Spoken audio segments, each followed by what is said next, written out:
Hello everybody. Today I am returning to Minecraft. I have received many suggestions, and as I wait for daytime, I will be going over them. Suggestion number 1. You can craft a bed with 3 wool and 3 wood, and it lets you skip the night. Also, have you heard the cool song Paralyzer by Finger 11? I have not heard the song Paralyzer by Finger 11, but I have been now taught how to craft a bed.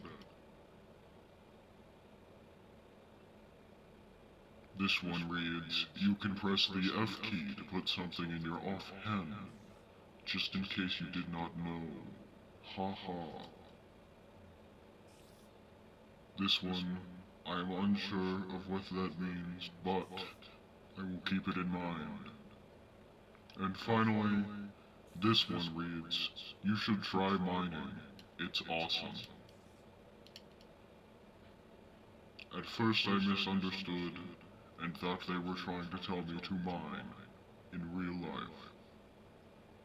But they elaborated and said I should try mining in the game I am playing. It is called Minecraft, after all. Now, with that in mind, I believe I am more than ready to take on the day. So first, since the night is not yet over, let us try this bed.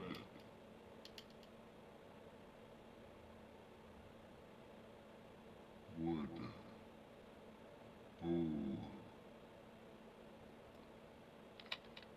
I do not have any wood.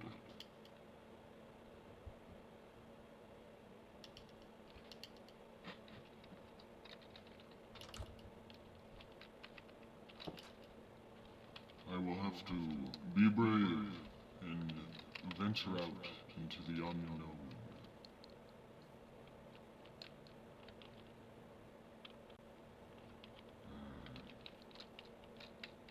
It is very quiet out here. One may say, too quiet. But here we are.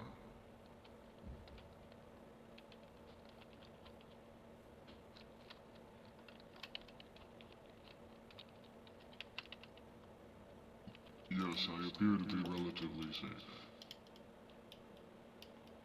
3 wood, 3 wool. Not quite.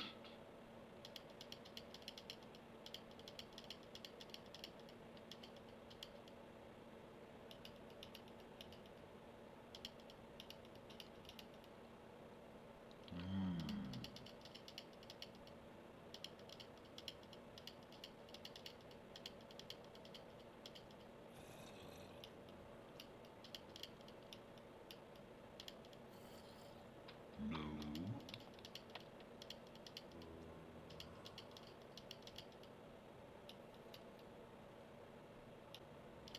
Aha!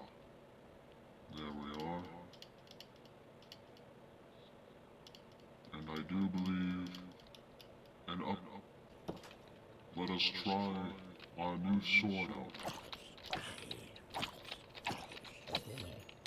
Yes, it works fantastically. Yes!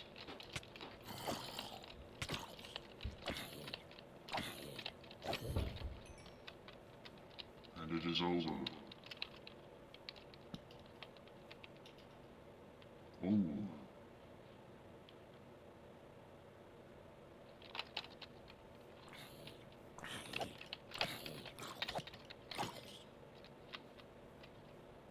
My new sword works quite well.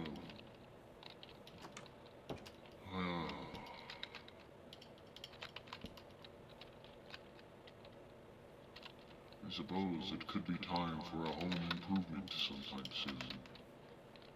Correct? Right. It is about time I start storing all of my is it not? My inventory has been awful full for these past few... I'm not sure how long.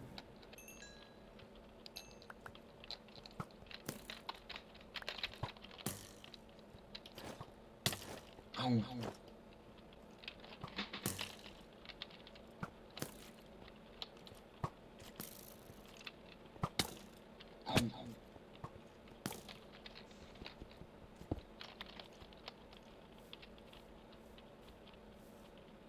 I don't know where my sword went.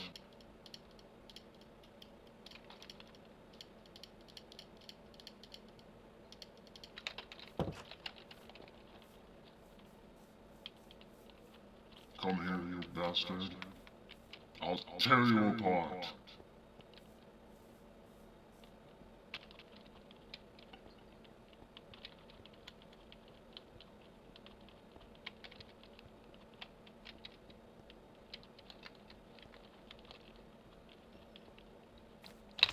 He must have run away, the coward. Oh well. That's just as good as getting my hands on him. Aha! I thought I heard something. Ah! Didn't stand a chance. I should go find a cave to mine in. Now I believe, since I was able to craft a sword out of stone, perhaps...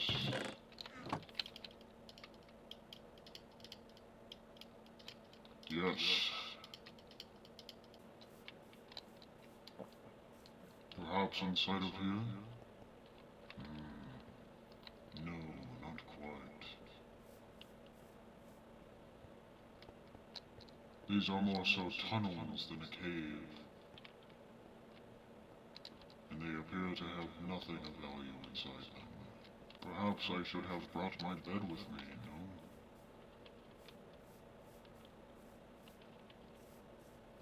Oh well.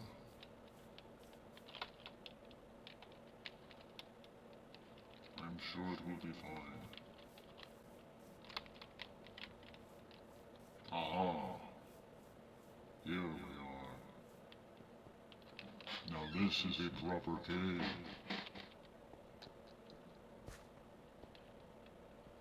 I believe I should be on the lookout. Much like real mining, I am here for valuables, hidden in the rock. Hidden in the rock.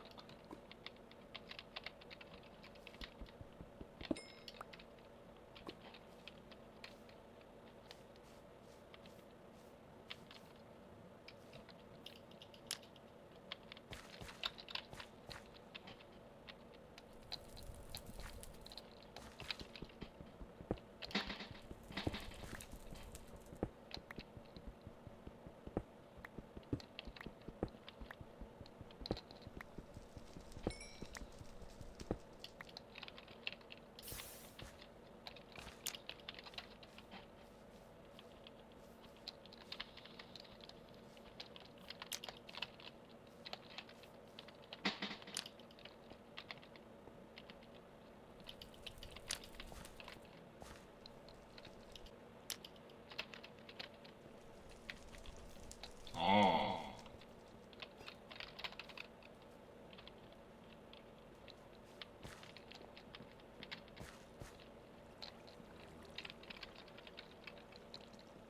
I hear. Yes, I thought so.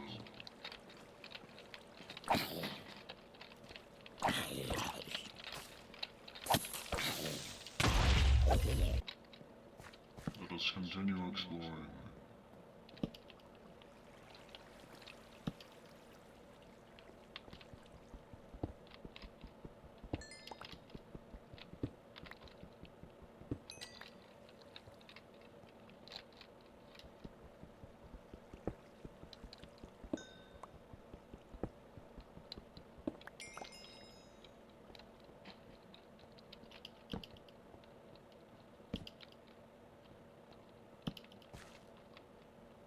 regardless, a mine shaft like this should have some leftover valuables, correct?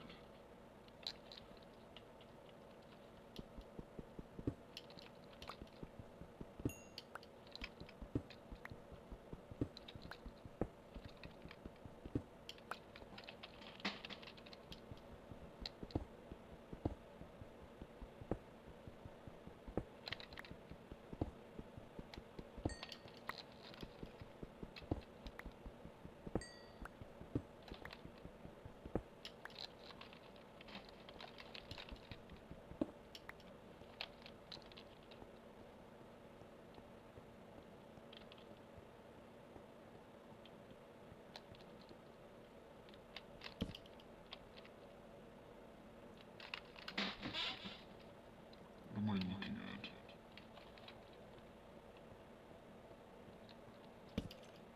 Oh, I don't want to go that way.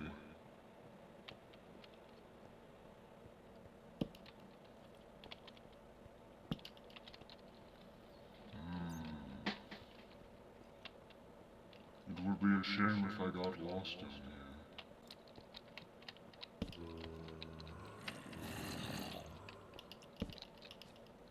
Oh!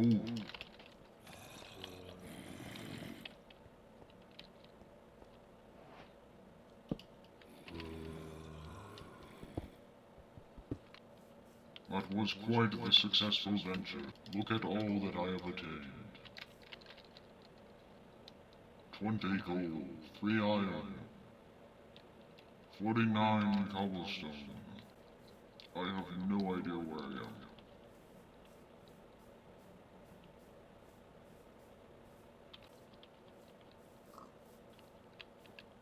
Wow. Isn't that something? Very, very impressive. Oh, that's... Well, I truly have no idea what that could be.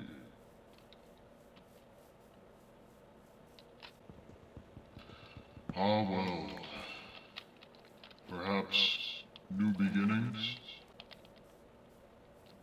would have had to be somewhere around here.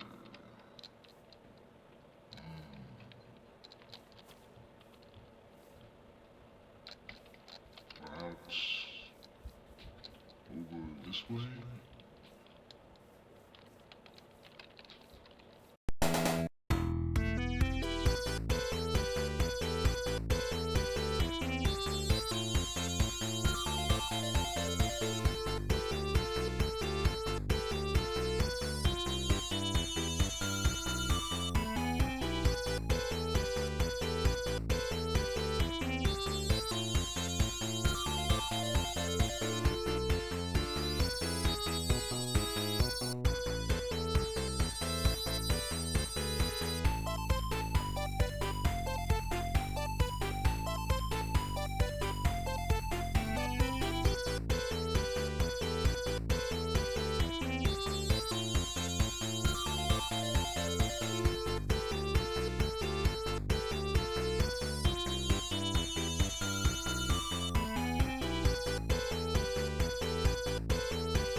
Perhaps one day I will find my stuff again.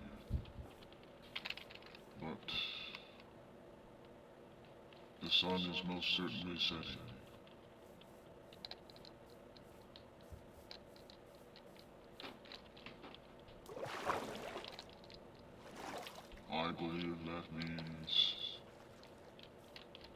is time to create a temporary residence for myself.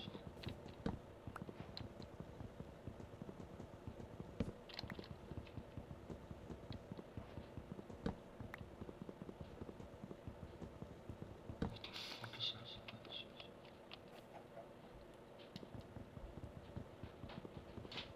Those fucking pillagers. I'm gonna be so pissed off.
Oh well, more waiting it is.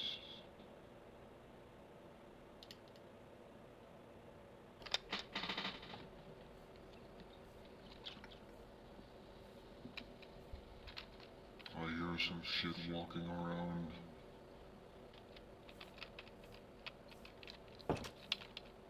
Ah.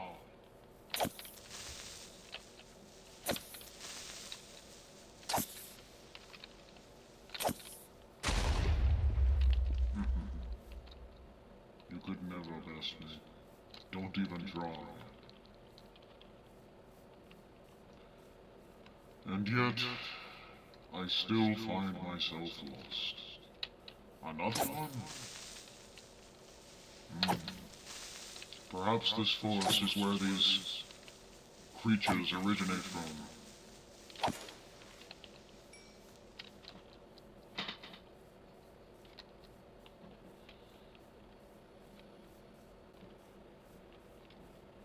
Perhaps I,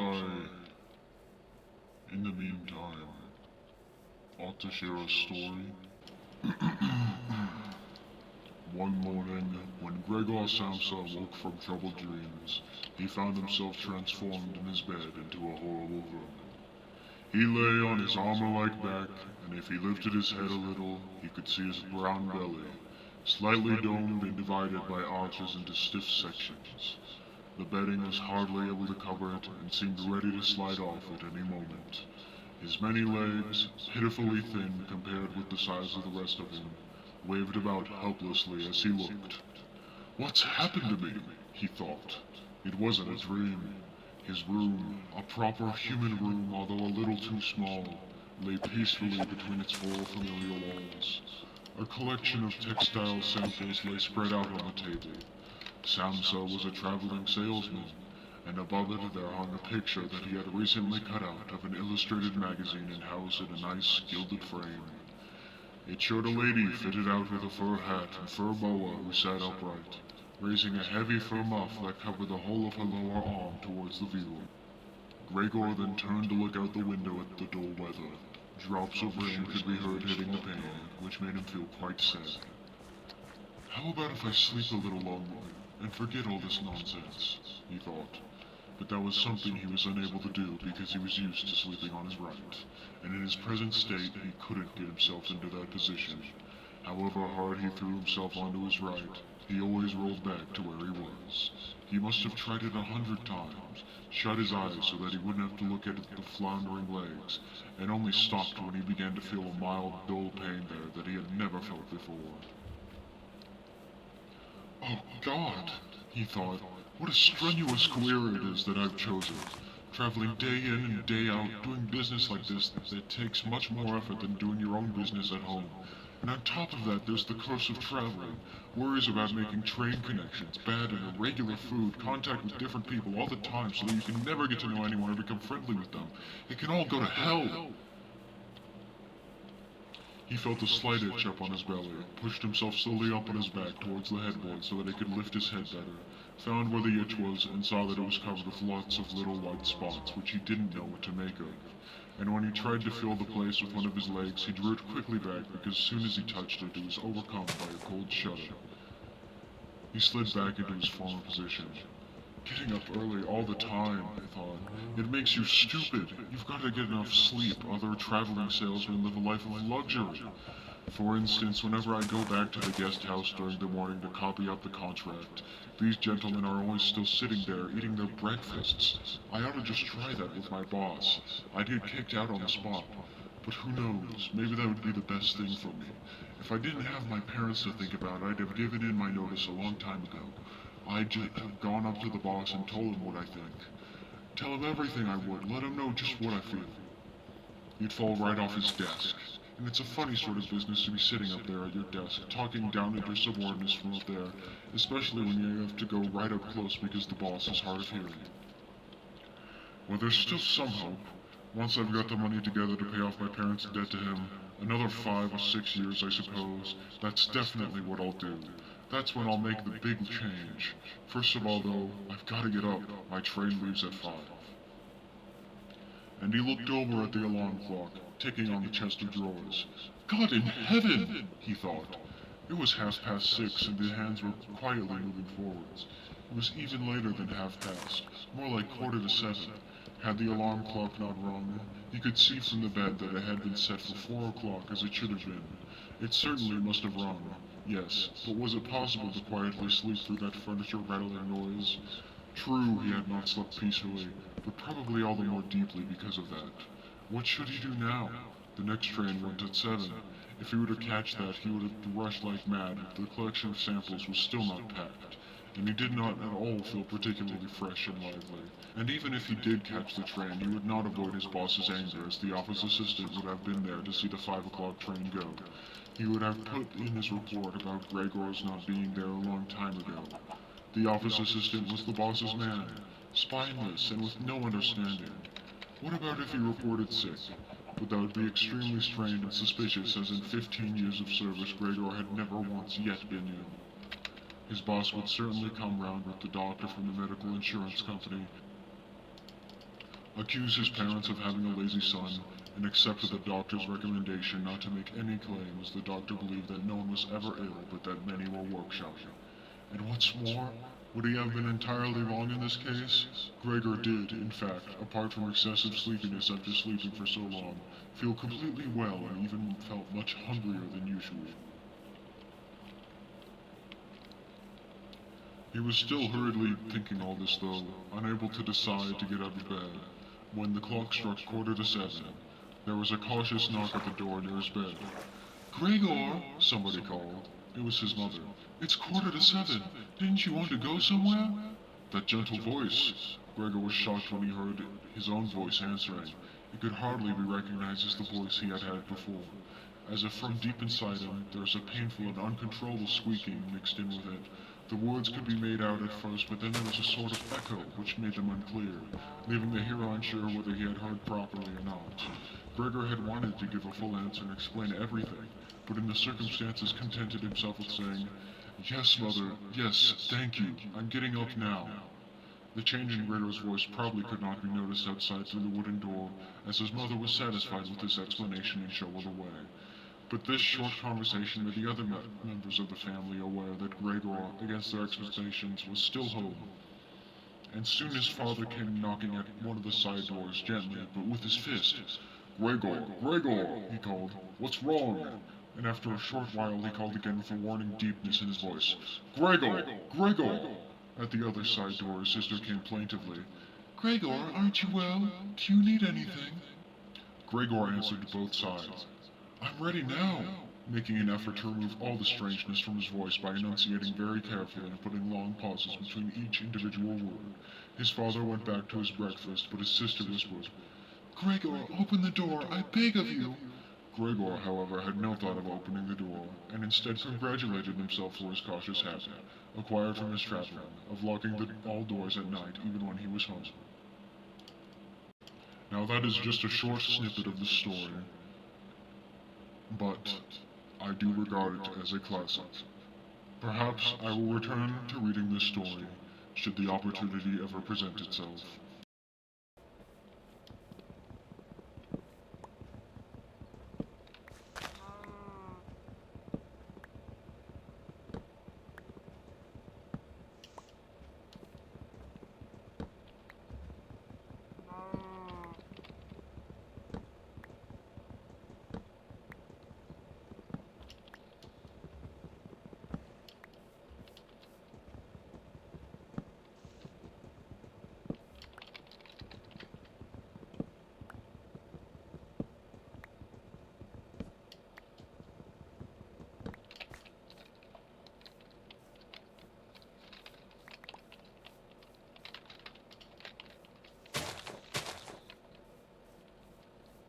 It's getting dark, however,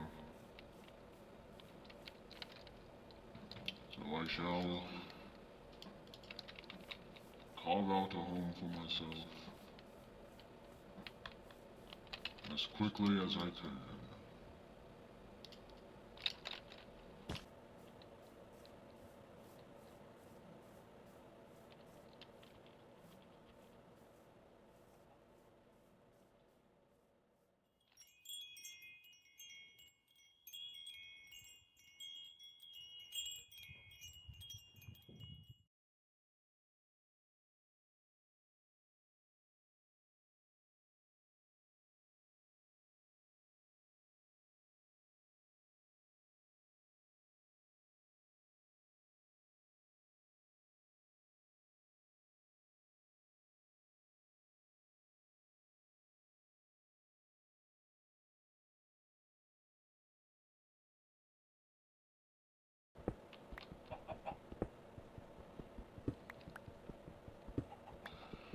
Ah, and even some coal to make a torch for myself.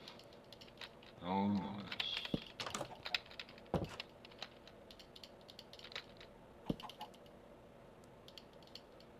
And with that, I believe, concludes this episode of Minecraft.